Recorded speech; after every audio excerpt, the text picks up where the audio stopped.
Serial advocate Anjali Awasthi में हमें देखने को मिलेगा कि जब पद्मा समय पर नहीं पहुंचती तो अंजलि बहुत ज्यादा घबरा जाती है।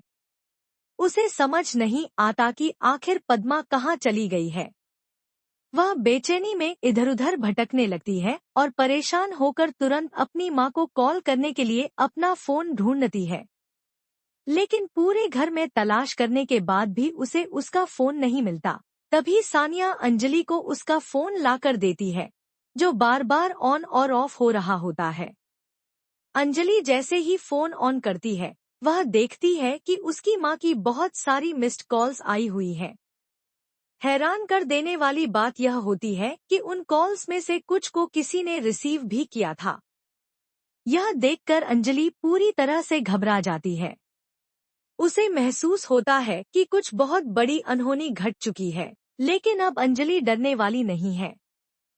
वह अपने वकीली तेवर में आ जाती है और तुरंत पुलिस से संपर्क करती है।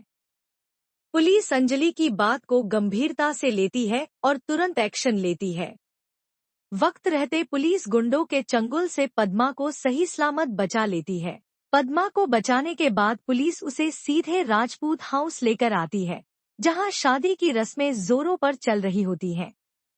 जैसे ही पद्मा वहां पहुंचती है, पूरा माहौल ठहर जाता है। सब लोग उसे देखकर सन्न रह जाते हैं और शादी का माहौल तनाव में बदल जाता है। अब कहानी पूरी तरह पलटने वाली है। पद्मा को देखकर महक भी चौंक जाती है। पद्मा की हालत और उसकी आंखों में छलकती सच्चाई को देखकर महक को एहसास होता है कि वह कितनी बड़ी गलती करने जा रही थी। एक ऐसे इंसान से शादी करके जो औरतों को सिर्फ इस्तेमाल करना जानता है, उनका भरोसा तोड़ता है और फिर मासूमियत का नकाब ओढ़ लेता है। अब देखना दिलचस्प होगा, क्या युवराज ठाकुर को आखिरकार उसके गुनाहों की सजा मिलेगी? क्या अंजलि की कोशिशें पद्मा को इंसाफ दिला पाएंगी? क्या पद्मा कभी युवराज की पत्नी बनेगी या फिर वह अपने आत्मसम्मान के लिए एक नई राह चुनेगी?